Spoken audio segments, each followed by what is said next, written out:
சோனியருக்கு வணக்கம் மக்கள் எல்லாம் எப்படி இருக்கீங்க? இன்றைக்கி ஒரு ரொம்ப முக்கியமான ஒரு விஷயத்தை பார்க்க போகிறோம். எல்லா விவசாயிகளும் கிட்டத்தட்ட முட்டாள்தனமாக பண்ணுற தப்புகள், அப்புறம் எல்லாம் எது பயிரில் ஒரு சின்ன இதுனாலும் உடனே பூச்சி மருந்து கடையில் போய் நிற்கிறது. அப்புறம் இந்த அக்ரி கிளினிக்ஸில் இருந்துட்டு பூச்சி இது இருக்குப்பா மருந்து வாங்கிக்க அப்படின்றாங்க. எல்லாமே ரொம்ப தப்பாக போய்ட்டுருக்கு. ஸோ அதை பற்றின ஒரு சின்ன அவேர்னஸ் வீடியோ தான் இந்த வீடியோ. நான் தயவு செஞ்சு ஸ்கிப் பண்ணாமல் ஃபுல்லாக பாருங்கள். ஸோ அப்படி என்ன விஷயம் கேட்டிங்கன்னா, பயிர் இந்த நெல்லாக இருக்கட்டும், எந்த ஒரு பயிராக இருக்கட்டும், லைட்டாக கொஞ்சம் கலர் மாறுது, மஞ்சள் ஆகுது அப்படின்னா எல்லா விவசாயிகளும் இலை பேன் வந்திருக்குப்பா, உடனே பூச்சி வந்ததுக்கப்போ மருந்து வாங்கிட்டு வா அப்படின்றாங்க. ரொம்ப தப்புங்க. சீரியஸாக சொல்கிற அப்புறம் தப்பு. ஒரு செடி மஞ்சள் ஆகுதுன்னா முக்கியமான காரணங்கள் பூச்சின்னு மட்டும் பார்த்திங்கன்னா கண்டிப்பாக கிடையாது. அதுக்கு ஏகப்பட்ட காரணங்கள் இருக்குது. என்னென்ன பார்த்திங்கன்னா, ஃபஸ்ட்டு சத்து ஏதாவது குறைபாடாக இருக்கும், சரிங்களா? அதுக்கு அடுத்து ஏதாச்சும் நோய் ஏதாவது வந்திருக்கும், இல்லை மண்ணிலே ஏதாச்சும் அந்த பக்கத்தில் இருக்கிற ஏதாவது பொல்யூஷன் அந்த மாதிரி ஏதாவது அதனால இருக்கும். நீங்கள் உங்கள் இருக்கிற லேண்டு ஏதாவது பக்கத்தில் இருக்கிற கெமிக்கல் ஃபேக்ட்ரி அந்த மாதிரி ஏதாவது இருக்குது அப்படின்னா, அந்த கெமிக்கல் ஃபேக்ட்ரி ப்ரொடியூஸ் பண்ணுற வேஸ்ட்னால மண் பாதிக்கப்பட்டு அதனால செடிகள் மஞ்சள் ஆகுது. இது ஒன்று. அதே மாதிரி நீங்கள் அதிகமாக யூரியா போடுறது, இல்லை தண்ணி ரொம்ப கம்மியாக கொடுக்கறது, இல்லை வெயில் ஓவராக அதிகமாக அடிக்கிறது, இந்த மாதிரி ஏகப்பட்ட காரணங்கள் இருக்குது. அண்ட் அதே மாதிரி குறிப்பாக நெல் வயலில் பார்த்திங்கன்னா இந்த பாசி அதிகமாக வருது இல்லைங்களா? இந்த பாசிகள் கூட செடிகள் மஞ்சள் ஆகிறதுக்கு ஒரு முக்கியமான காரணம். அதே மாதிரி இந்த களை செடிகள் அதிகமாக இருக்கிறதுனால செடிகளுக்கு முக்கியமான பயிருக்கு தேவையான சத்துக்களை அது எடுத்துக்கிட்டு அது நல்லா வளரும். பயிருக்கு தேவையான சத்து கிடைக்காம பயிர்கள் மஞ்சள் ஆகுறது, இது இந்த வளர்ச்சி தடப்படுறது, இந்த மாதிரிலாம் ஏற்படும். ஸோ அதனால செடி மஞ்சள் ஆகிடுச்சுப்பா அப்படின்னா உடனே பூச்சின்னு சொல்லி பூச்சி மருந்து கண்டு கெமிக்கல் வாங்கி தயவு செஞ்சு அடிக்காதீங்க.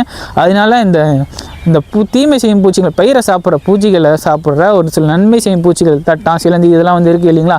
அதுங்க தான் முதல்ல சாவும். இப்போ ஆட்டோமேட்டிக்காக பூச்சிகளுக்கு நீங்கள் தான் ஒரு நல்ல சூழலை ஏற்படுத்தி கொடுக்குறீங்க. வா என் பயிரை சாப்பிட்டுக்கோ அப்படின்னு சொல்லி.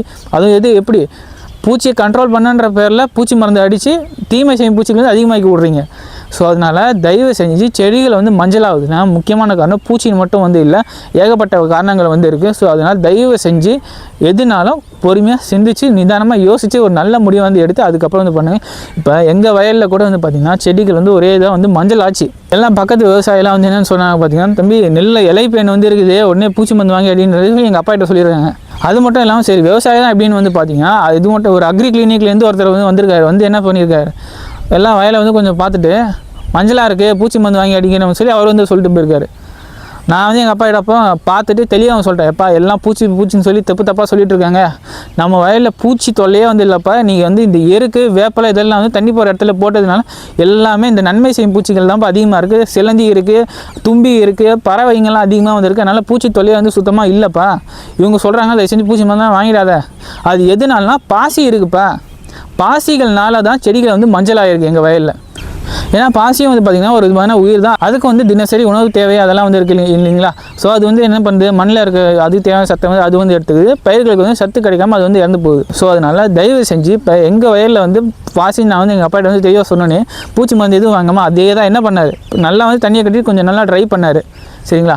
அதுக்கு அடுத்து பார்த்திங்கன்னா இந்த வேப்பையில் இந்த வேப்பங்கொட்டை எருக்கு அதெல்லாம் பார்த்திங்கன்னா எங்கெங்கெல்லாம் மஞ்சளாக இருக்கும் அங்கெல்லாம் கொஞ்சம் அதிகமாக எக்ஸ்ட்ரா போட்டு வச்சார். அடுத்து ஒரு வாரத்தில் பயிர் தேறிடுச்சு. இப்போ நல்லா பச்சை பசையில் இருக்குது. அதை நான் உங்களுக்கு காமிக்கிறேன். ஸோ இப்படி தான் பார்த்திங்கன்னா இயற்கை. இப்போ எங்களுக்கு எவ்வளோ செலவாச்சு, சுத்தமாக அது செலவே இல்லை. கொஞ்சம் லைட்டாக அந்த எருக்கு இதை உடச்சி கொஞ்சம் லைட்டாக வேலை பார்த்தோம். ஸோ அவ்வளோ நீங்கள் காசு கொடுத்து அவ்வளோ கெமிக்கல்லாம் மருந்து இறங்கி கீழே அடிக்கிறதுக்கு இந்த ரோட்டில் வர செடி பிடிங்க போகிறதுக்கு எவ்வளோ நேரங்க ஆக போகுது. அதனால் தயவு செஞ்சு செடி மஞ்சள் ஆகுதுன்னா தயவு செஞ்சு பூச்சி மருந்து கிடையாது போய் நின்றாதீங்க. ஏகப்பட்ட வழிகள் இருக்குது, ஏகப்பட்ட காரணங்கள் இருக்குது. இயற்கையாக சுலபமாக கட்டுப்படுத்தலாம். அதனால் தயவு செஞ்சு இனிமேலாச்சும் கொஞ்சமாச்சும் மாறுங்க. எதுனாலும் தெளிவாக யோசித்து முடிவு வேண்டுங்க. எதுனாலும் பூச்சி மருந்து கடைக்கு போய் 5000 4000 செலவு பண்ணி உங்கள் பயிரை நீங்களே விஷமைக்கு உங்களுக்கு நீங்களே நட்டமாக்கிக்காதீங்க.